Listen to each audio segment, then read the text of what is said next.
Maligayang pagbabalik po mga kaibigan. Sana po yung nasa maayos tayo na kalagayan. Latest weather update tayo. Update ko lamang po kayo sa lagay ng ating panahon ngayong hapon ng Sabado. Pero bago po tayo magpatuloy, pa-like and subscribe na rin po please.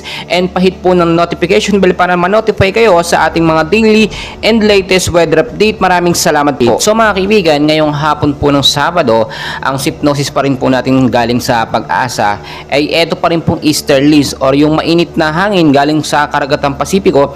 Siya pa rin pong nakaka-apekto sa ilang bahagi po ng Luzon, Visayas at Mindanao. Mga kaibigan, wala pa naman po tayong binabantayan na bagyo or low pressure area as of now sa loob ng PAR. Pero makinig po kayo, tignan nyo pong mabuti sa labas po ng ating PAR yung sinasabi ko po na bagyo, no? Nandito po yung sa may baba ng Indonesia, which is mga kapitbahay na bansa natin, kalapit na bansa, na posibleng magkaroon ng epekto or makabuo ng mga cloud cluster sa palibot po ng ating PAR. Pero as of now, wala pa naman po itong direktang epekto at hindi pa naman dapat maging banta sa ating bansang Pilipinas. Pero maging handa na rin po tayo. So mga kaibigan, narito po ang forecast weather condition natin.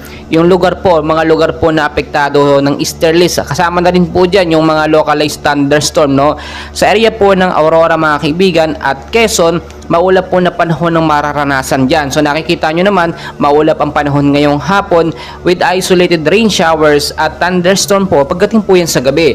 So mas maganda nakahanda tayo kung aalis po tayo ngayon o yung mga uuwi galing sa trabaho, galing po magdala ng payong jacket kapote. Panlaban po yan sa biglaang pag-uulan. Ang impact po nito, posible pong pagbabaha sa mababang lugar dyan sa nabanggit ko at landslide naman doon sa mga landslide prone area. Kaya laging maging handa, mainit man ang panahon or kalmado, maulan, lagi po tayong maging ready. Dito naman po mga kaibigan sa area po ng Metro Manila, kasama na po ang ilang bahagi ng ating bansa.